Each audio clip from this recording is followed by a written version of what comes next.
tema denso, es muy denso, tiene diferentes aristas, diferentes problemáticas, diferentes formas también de aproximarse. Yo he tratado de hacer una síntesis de tal manera de poner en el centro lo que me solicitaron, hacer un análisis crítico de las propuestas de reforma al sistema de pensiones, pero enfocado en pensiones de vejez. Yo en eso me voy a enfocar, de vejez, que están en este momento en la agenda pública. Mi ponencia la he organizado como en torno a 4 partes. Pero lo primero que quiero hacer son algunas reflexiones sobre el significado de las pensiones de vejez en una economía centrada en la sostenibilidad de la vida, porque esa es la perspectiva desde la cual yo voy a enfocar este tema y me voy a posicionar frente a las 2 propuestas de reforma principales que están en la agenda. Yo soy economista feminista, no soy economista y feminista, no soy economista feminista. Y desde la economía feminista nos posicionamos desde una perspectiva que se llama sostenibilidad de la vida, es decir, poner en el centro la vida, y los mercados y las variables monetarias y financieras y la ganancia y el capital deben de estar supeditadas a la vida. Las pensiones son un derecho humano o son un producto financiero. Ese es el debate que está en el fondo.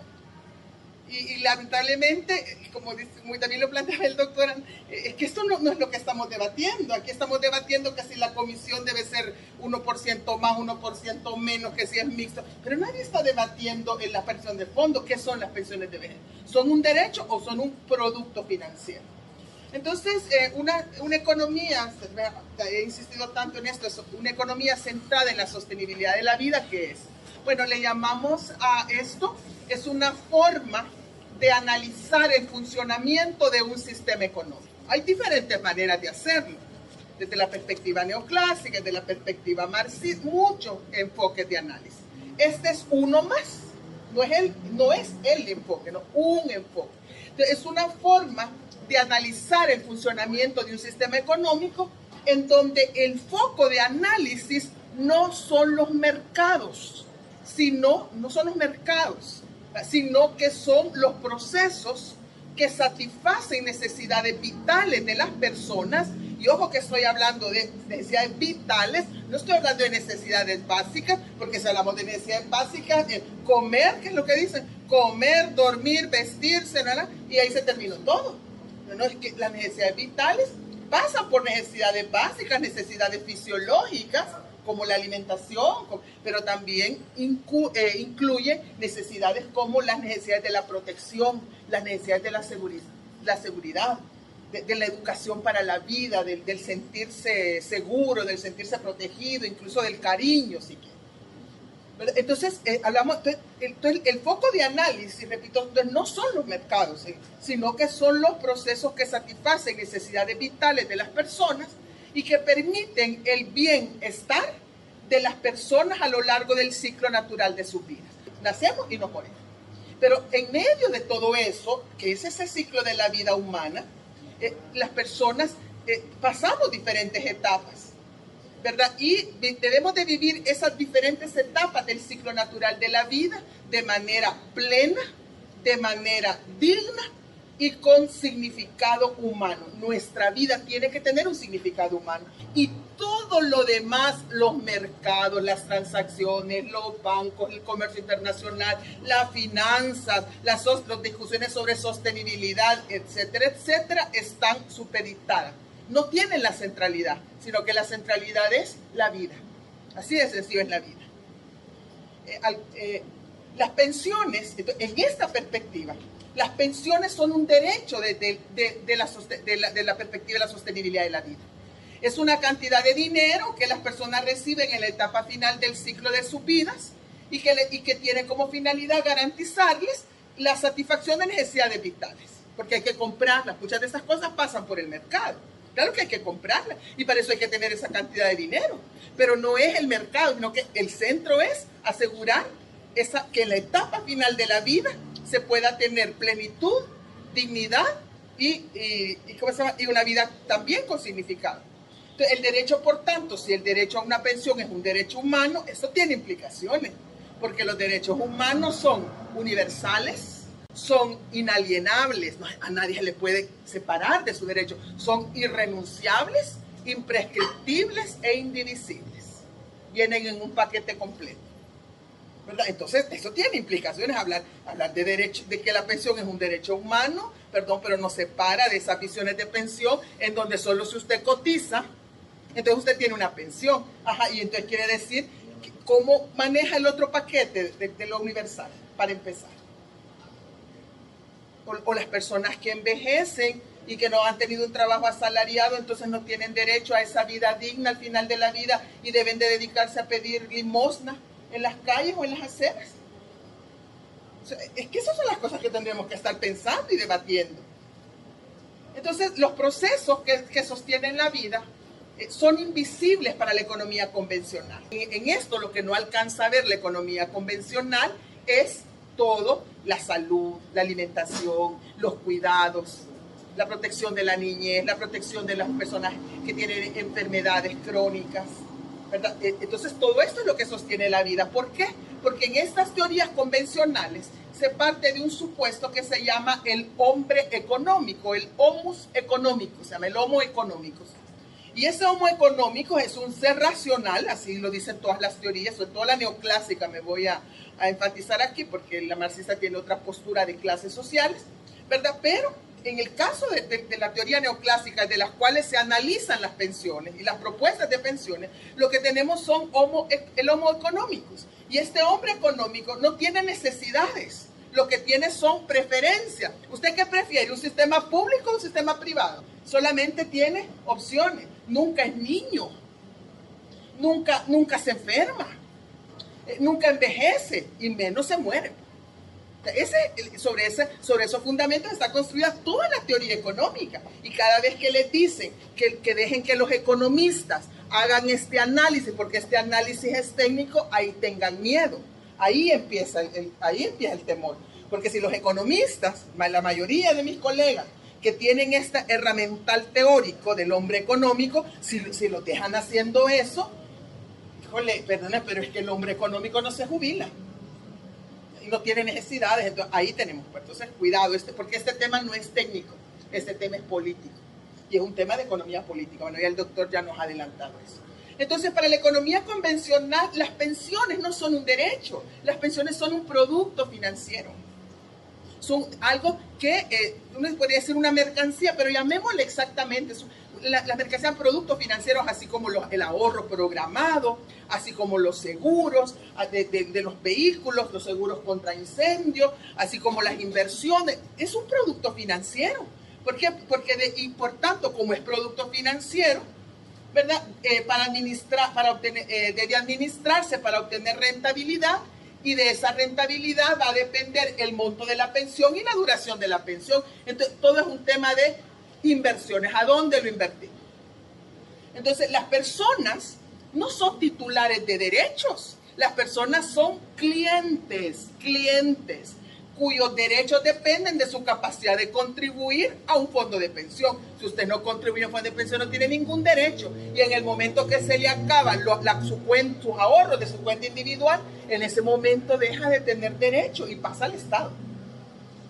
Entonces, la racionalidad económica convencional, esa que está centrada en los mercados, siempre, desde el inicio del capitalismo ha existido, ¿verdad? Pero ha logrado consolidarse en el mundo a partir de las reformas neoliberales que se realizaron inspiradas en el consenso de Washington, aquellas que hacen referencia, por ejemplo, a que para desarrollarse los países deben de promover la apertura externa, los tratados de libre comercio y la inversión extranjera, privatizar la salud, la educación, privatizar todo lo que sea posible, liberalizar los mercados financieros para que los bancos, las empresas, las aseguradoras y las AFP puedan tener como pase libre, pues, para realizar todas las transacciones y hacer todas las inversiones que aumenten su rentabilidad, de regular los mercados, eliminar los controles de precios a las medicinas, por ejemplo. Focalización del gasto social, los programas sociales ya no se ven como programas universales, sino que se ven como programas focalizados. Eso viene del consenso de Washington. Cuidado con esos programas de focalización, por eso. A veces, sin querer, queremos criticar al neoliberalismo desde el mismo neoliberalismo. Y los programas focalizados son del principio neoliberal. Porque los derechos, de ese principio que los derechos no son universales, sino que los derechos deben focalizarse. Fortalecimiento de los derechos de propiedad, tipos de cambio competitivo y reformas tributarias. Más impuestos directos, indirectos y menos impuestos directos, menos impuestos para las empresas. Y bueno, ¿cuáles son los objetivos de estas reformas? Primero, debilitar al Estado. Eso hay que tenerlo clarísimo. Estas reformas, todas estas del consenso de Washington, incluyendo la privatización de las pensiones, buscaban debilitar al Estado. Debilitar al Estado para fortalecer a los mercados.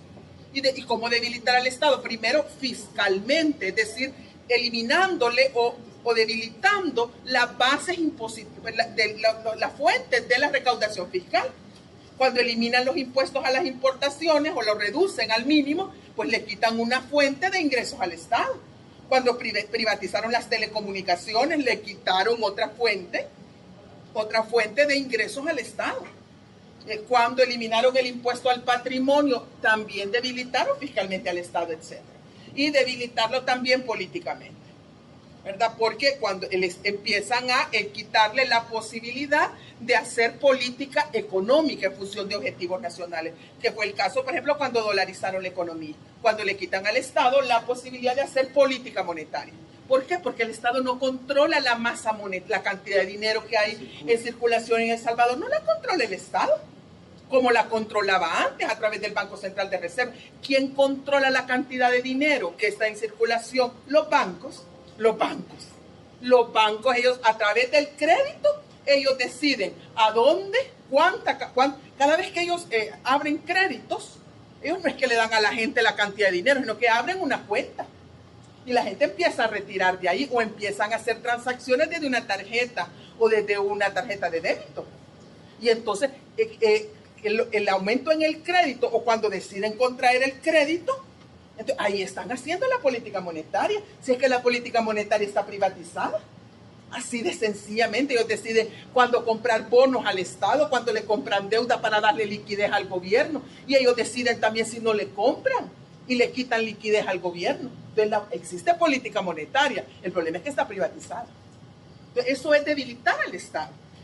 El segundo objetivo era debilitar el poder de la clase trabajadora dentro de la lucha de clases. Porque de que hay lucha de clases, existe. Las clases existen y aunque no se den cuenta que ya nadie quiere hablar de la lucha de clases, que dicho sea de paso la va ganando la clase capitalista, dicho sea de paso, aunque la va ganando y va ahí batalla tras batalla, goleada que le va dando a la clase trabajadora. ¿Pero por qué?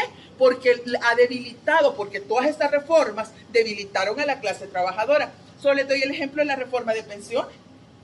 La reforma de pensiones, al volver a la pensión una posibilidad incierta, como muy bien lo decía usted, tenemos incertidumbre. No sabemos si vamos a tener pensión o no vamos a tener pensión. Entonces, y la pensión depende de lo que coticemos. Y si dejamos de cotizar y si nos quitan el empleo y si cambiamos, y entonces y todo es un problema individual, ya no es un problema de todos porque no es un fondo de reparto, sino que cada uno con su cuenta. Eso no solo individualiza a la clase trabajadora, sino que también la llena de incertidumbre y entonces la gente está más dispuesta a cuidar el trabajo, el chance, como dice, ¿verdad? A cuidar la chamba, que a andar metiéndose en sindicatos para reivindicar derechos. O sea, mire, eso y otras cosas, pero las pensiones también, todas estas reformas tuvieron como objetivo debilitar el poder de la clase trabajadora y lo han logrado. Claro que lo han logrado. Y en tercer lugar, buscaron fortalecer el capital nacional y transnacional y a los mercados capitalistas, como ya le he dicho. Bueno, quizás me pasó esto. ¿Cuáles han sido los resultados de esta reforma?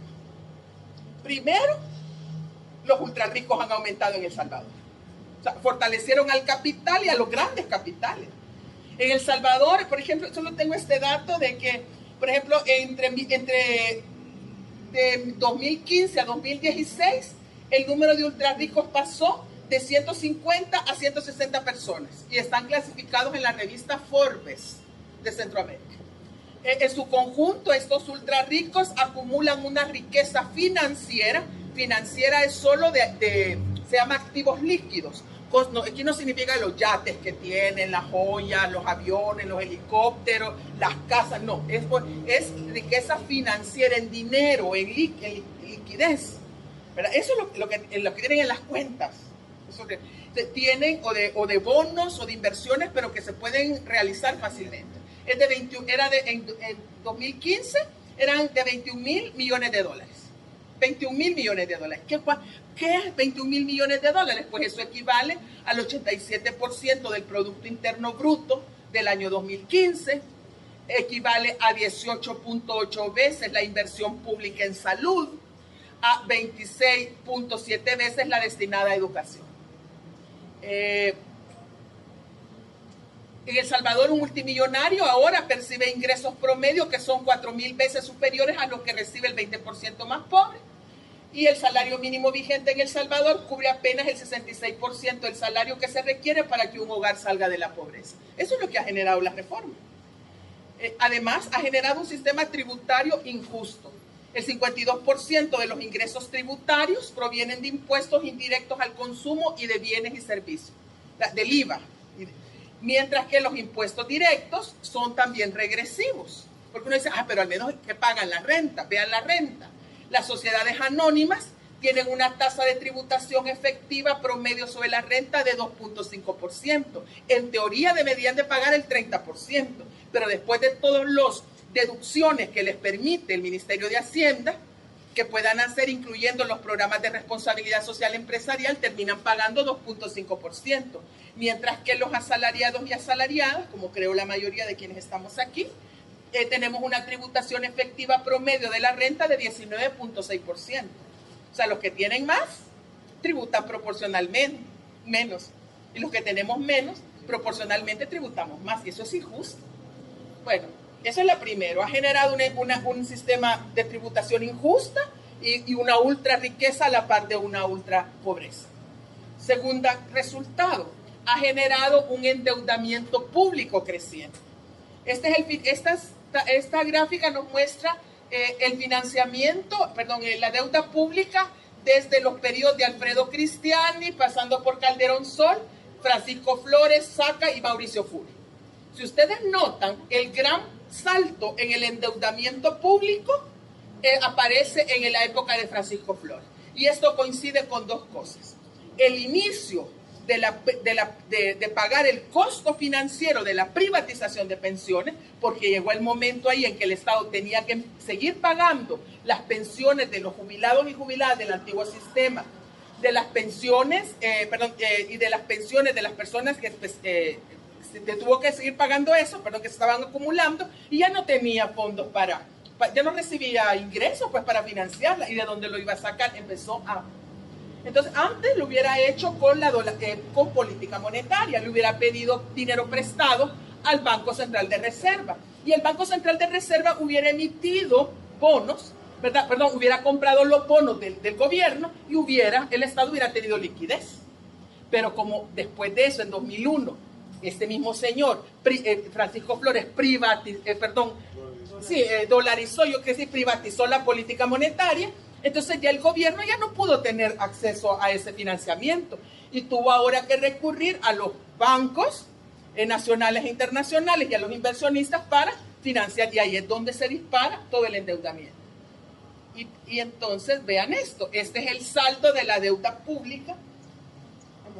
El saldo de la deuda pública, vean, es la deuda pública. Si ustedes ven desde aquí, desde el 2000 hasta el 2015, esta es la deuda de los ministerios del sector público no financiero.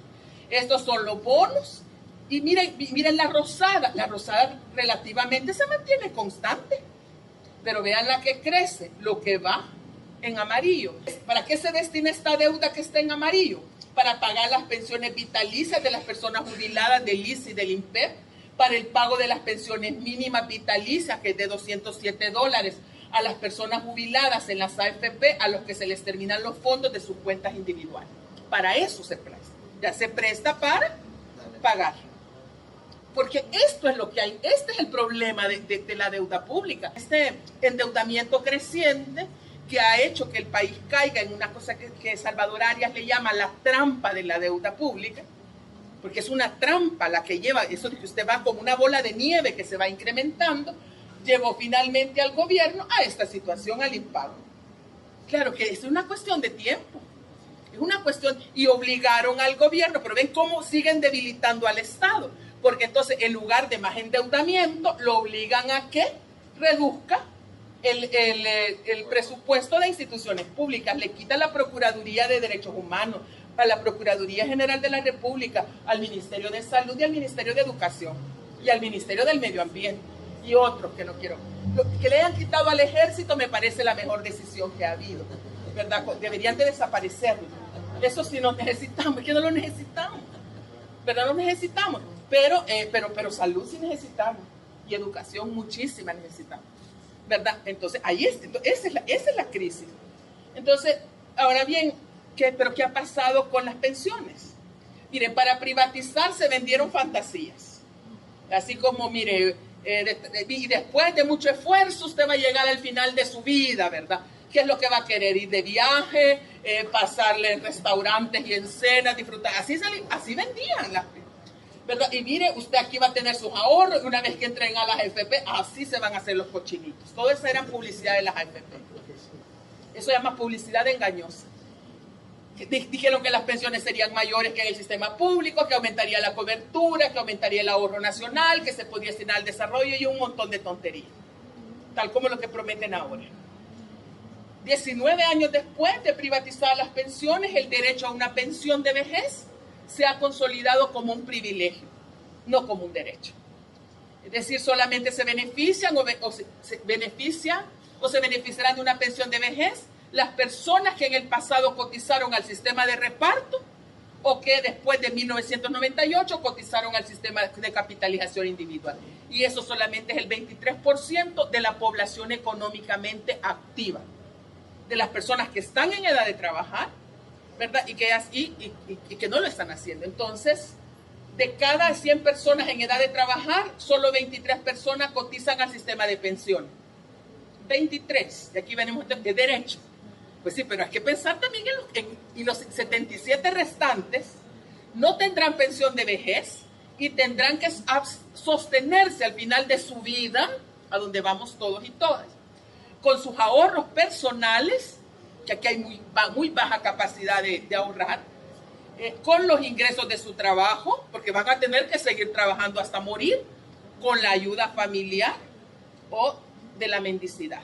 No sé si ustedes han visto, pero últimamente han aparecido cada vez son más frecuentes estas notas periodísticas.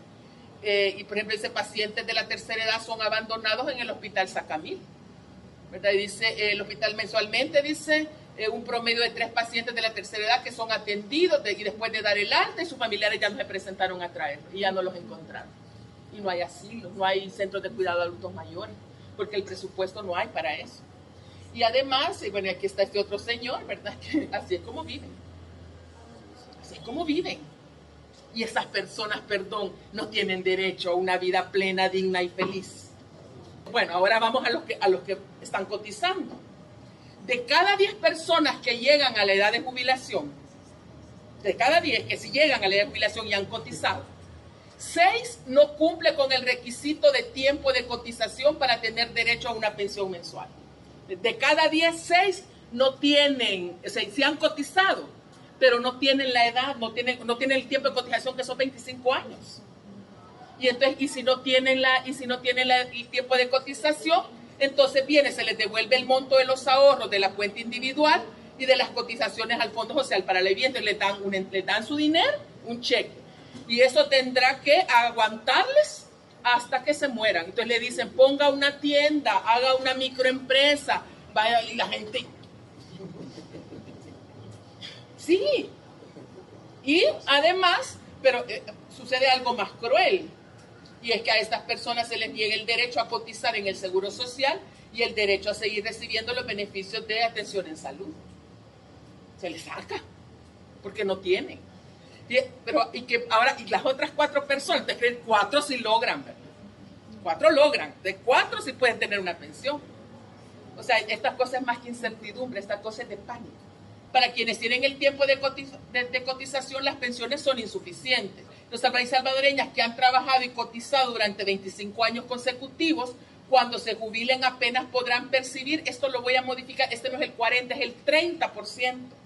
Solamente el 30% de su último salario. Eso se llama la tasa de reemplazo. Tasa de reemplazo.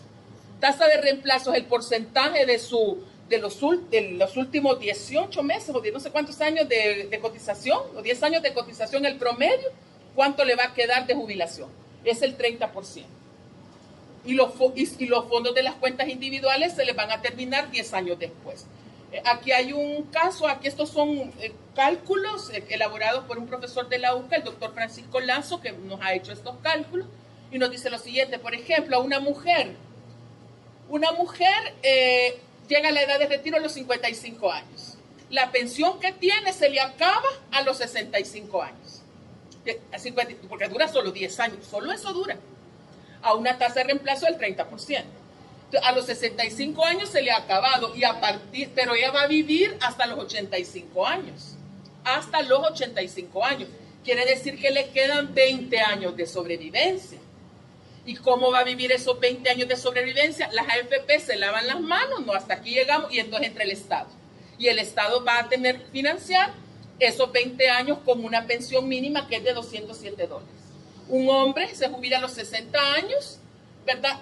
A los 70 años se le acabó su pensión, pero va a morir a los 80 años en promedio y va a pasar 10 años con la pensión mínima. Pero la situación de las mujeres es más difícil que para los hombres, porque el valor de las cotizaciones mensuales a las AFP depende del salario que uno tenga, y los salarios de las mujeres son menores que los salarios de los hombres, por tanto nuestros aportes, nuestras cotizaciones son menores. Y además las mujeres interrumpimos con frecuencia nuestras cotizaciones a las AFP. ¿Por qué? Porque entramos y salimos del mercado laboral, sobre todo muchas veces una mujer después decide que va a quedarse en la casa cuidando 2 o 3 años a su hijo o a su hija, ¿verdad? Hasta que entre al kinder, dice. Pero durante todos esos años no va a cotizar. O si se enferma un pariente, la mamá, el papá, el suegro, el esposo, también pide un permiso y sale sin goce de sueldo y no cotiza. Y durante el tiempo que dura ese percance de salud de un familiar que ha tenido que cuidar, entonces ella no está cotizando, y por tanto, cuando llegue al final de este tiempo, no va a cumplir con el tiempo o con el monto cotizado para tener derecho a una pensión mensual y a los servicios de salud del Seguro Social. Las únicas ganadoras de todo esto son las AFP, que tienen, usted ya lo había dicho, pero una tasa de rentabilidad. En el caso de Confía es una tasa de rentabilidad sobre patrimonio del 50.7%, y en el caso de Crecer es una tasa de rentabilidad del 46.5%. Es sobre el patrimonio. Ellos ya, el patrimonio inicial que invirtieron lo han recuperado 8.8 veces. 8 puntos. Díganme si no es un negocio. ¿Y van a estar dispuestos a perder ese negocio? No están dispuestos hasta a financiar sindicatos, profesionales, a comprar conciencia, espacios en los medios de comunicación con tal de no perder ese negocio. Bueno, ¿cuáles son las propuestas en debate? Para mí, tanto la del gobierno como la de las AFP, por distintas razones, son reformas para no cambiar el sistema. Asafondos, ¿cuál es la propuesta de Asafondos y de sus aliados? Pues es mantener el sistema privado. Las AFP mantienen la administración del fondo de pensiones y asumen el costo de pensiones de los pensionados del antiguo sistema, de otros pensionados que se llaman los optados, y las pensiones vitalicias. Eso sí, ¿a cambio de qué? Aumentarán las cotizaciones, ¿verdad? Aumentan al 15% y se mantiene la edad de jubilaciones. Esto está basado en 2 supuestos. O sea, mantener es lo que nos están ofreciendo 2 supuestos. Primer supuesto es que ellos pueden obtener una rentabilidad promedio del 8% en las inversiones. Es decir, de aquí en adelante, todas las inversiones que realizan del fondo de pensiones van a tener una tasa de rentabilidad del 8%. 8%. Y además, está otro supuesto, es que se crea una comisión actuarial con capacidad de tomar decisiones técnicas para asegurar la sostenibilidad del fondo de pensiones. Un grupo de gente que va a tomar decisiones, ya van a ver de qué tipo. Se permite a los cotizantes obtener préstamos del fondo de pensiones. Usted necesita préstamo para comprar un carro, préstamo para pagar una deuda, préstamo para una emergencia de salud. Pues puede llegar a la AFP y le hacen un préstamo. Y tiene que pagar los respectivos intereses. Y esos intereses van a ir alimentando el fondo, ¿verdad? Pero eso sí, no podrán jubilarse si no han cancelado los créditos. Entonces usted, si quiere jubilarse, tiene que estar con su crédito cancelado. Y si no ha podido cancelarlo, entonces tiene que seguir trabajando o cotizando hasta llegar al momento en que lo cancele y poder jubilarse. Esta es una forma indirecta de alargar o de prolongar el tiempo de jubilación. ¿Cuál es el problema que tiene esto? Primero, que la Comisión Actuarial tiene facultades para reformar las medidas paramétricas. ¿Y qué son las medidas paramétricas? La edad de jubilación y las cotizaciones. Lo mismo que la tasa de reemplazo, en cualquier momento. Una vez aprobada esa reforma, la comisión va a tener la potestad de hacerlo. Bueno. Segundo, las tasas de rentabilidad del 8% que están presuponiendo son tasas de alto riesgo y solo existen en mercados financieros internacionales y tienen una figura que se llaman los derivados financieros. Y los derivados financieros son peligrosísimos, porque así como pueden darle una alta tasa de rentabilidad, pueden ser al final basura, perderse y con eso se fuman los fondos de pensiones, como sucedió en la crisis del 2008-2009, donde fondos de pensiones de ciudades de los Estados Unidos, privados, de empresas, se perdieron porque buscando la rentabilidad se invirtieron en la compra de lo que se llaman estas inversiones de alto riesgo. Habían hasta del 12%, pero usted a mayor inseguridad, a mayor riesgo de un producto financiero, mayor es la rentabilidad. Así es. Y mientras más seguro es, la tasa de interés que paga es menor, porque es casi seguro que lo va a volver a recuperar el dinero. De cuidado con eso. Y también el endeudamiento de cotizantes será un mecanismo para diferir el derecho a pensión. Además, las pensiones que recibirán serán menores que las pensiones actualmente. Pueden llegar a ser del 25% la tasa de reemplazo, actualmente del 30%.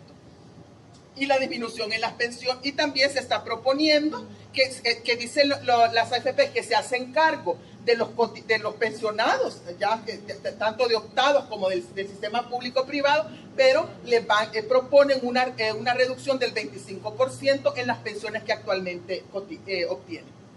Una reducción del 25%. El gobierno lo que propone es un sistema mixto de pensiones. Se han creado fondos de pensiones. Una para cotizantes con salarios inferiores a 2 salarios mínimos, $600, bajo la modalidad de sistema de reparto. Y otro con fondos de cotizantes con salarios mayores a $600, bajo la modalidad de capitalización individual. El primero será público y el segundo es privado. Pero ambos, pongan atención a esto, serán administrados por las AFP. Y las AFP mantendrán la edad de jubilación y la misma cotización, que es 13%. El fondo de reparto pagará una comisión del 1% a las AFP por la administración. La comisión del sistema privado será de 1.9%. Y el gobierno puede usar los fondos de pensiones del sistema público para financiar el pago de pensiones del sistema antiguo, de las pensiones de los optados y las pensiones vitalicias. ¿Cuál es el problema de esto? Que las pensiones del sistema público seguirán siendo bajas y podrían llegar hasta 40%. Hasta 40%. Es la tasa de reemplazo. Es decir, 40% de $600. En realidad, eso equivale a la pensión mínima. Algo así como $207. Las pensiones del sistema privado seguirán siendo las mismas. ¿Cuál es la finalidad de hacer esta reforma para el gobierno? Obtener fondos frescos sin intereses para financiar obligaciones previsionales del Estado sin necesidad de recurrir a más endeudamiento.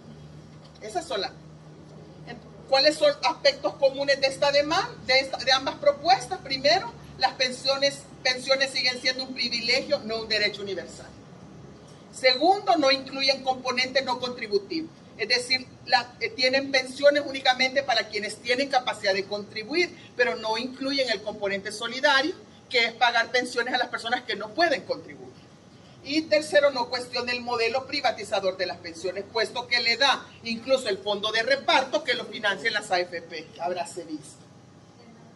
¿Y de dónde salimos? Pues tal vez, como dicen, de las brasas al comal, y no al revés, pero ¿qué hace falta? Necesitamos un sistema público de pensiones que tiene dos pilares. Un pilar contributivo, que son contribuciones solidarias, ya voy a explicar eso. Solidaria significa quién, que aporta más quien tiene más y recibe más quien necesita más. Eso se llama cada uno, es la solidaridad, perdón, pero el principio, yo no sé si es evangélico o comunista, pero dice a cada uno de acuerdo a su capacidad, cada uno contribuye de acuerdo a su capacidad y cada uno recibe de acuerdo a su necesidad. ¿Verdad? Y también es un sistema que debe tener pensiones con pisos mínimos y pensiones con techos máximos. No es posible las pensiones de $4,000, $5,000. Es que no es posible. No es posible. Tienen que haber pensiones con mínimo, pero también con máximo. Eso. Y segundo, y debe de tener otro pilar, que es un pilar no contributivo, que es para personas que no pueden contribuir, que debe ser financiadas por partidas del presupuesto nacional general de la nación. ¿Cómo se financia? Aportes solidarios, contribuir de acuerdo a capacidad, recibir de acuerdo a la necesidad, partidas del presupuesto público nacional, financiadas con impuestos, con contribuciones especiales, ingresos provenientes de inversiones en financiamiento de actividades del Estado y otras formas. Existe, yo ya no repito esto, no tengo tiempo, pero hay un amplio margen para aumentar los ingresos del Estado. Aquí ya no se trata de seguir recortando, porque hay margen para aumentar. Miren, solo los subsidios que el Estado le da a las empresas, lo que no les cobra de impuestos, pero no porque evadan, sino porque se los da como un estímulo a la inversión, solo en 2014 fueron $693 millones. 693 millones de dólares. El año pasado fueron 670 millones de dólares. Eso, aproximadamente 600 millones de dólares es lo que el Estado le regala a las empresas. Eso no puede seguir siendo así. ¿Esto es posible, hacer esto? Bueno, depende, esto ya es de economía política. Esto depende de las relaciones de poder que se puedan construir para hacerlo posible, porque lo posible se construye, se hace posible mediante las relaciones de poder. Yo recuerdo, miren, la derrota electoral del partido Arena en 2009 y la victoria del FMLN no significó la derrota del paradigma neoliberal. Perdónenme con todo respeto, pero no fue así. ¿Por qué? Porque no se pudieron construir las relaciones de poder necesarias para desmontar las reformas neoliberales que mantienen a la economía salvadoreña en la inercia del neoliberalismo. Y por tanto, el gobierno y su proyecto de cambio social ha quedado atrapado en una telaraña. Es que ahí es donde lo tienen. Ahí lo tienen y quisiera cambiar, pero si está en la telaraña, en una trampa. Yo quería ponerme una trampa de una ratonera, pero es que lo tienen atrapado. ¿Y por qué? Por todo esto, miren, porque aquí están las relaciones de poder, pero es todo esto, miren, el mantener las relaciones con estos organismos, las recomendaciones de estos organismos, los préstamos de estos organismos, cada vez que dicen hay que aprobar la reforma de esto, la reforma del otro, pero es que ya saben cuál es la reforma del Banco Mundial, la del Banco Interamericano de Desarrollo. Si eso no viene solo el dinero, eso viene con el tipo de reforma que hay que hacer, que siguen los cánones, el endeudamiento público, la economía dolarizada, tener a asesores y funcionarios públicos que defienden los principios neoliberales, pues la evasión y la elusión fiscal y la corrupción hicieron que esta gente se cayera. Y además, ausencia de crítica de la ideología neoliberal, porque no hay crítica a todo esto, de esto no hablamos, y la desmovilización ideológica y política de la clase trabajadora y de los sectores populares. Pero cuando digo desmovilización, no es solo andar en la calle con un cartel, es que es la desmovilización política, creando relaciones de poder ideológicas, que se necesita entonces construir relaciones de poder contrahegemónicas, contra neoliberales, y un discurso contrahegemónico que le haga contrapeso al discurso neoliberal. Y esto se construye con la fuerza de la razón, también con la fuerza social y con la fuerza política. Es la razón, pero también la fuerza, el músculo político, el músculo ideológico que tengamos. ¿Verdad? Es decir, eso, y muchas veces tiene que ser en la calle. y por tanto yo termino, ay, disculpen, creo que me ha tardado tanto, pero por eso yo termino con dos. ¿Cómo se logra eso? Mire, dos cosas: organizando a los despiertos, ¿ves? Y despertando a los dormidos. Bueno, muchas gracias, me disculpo, doctor.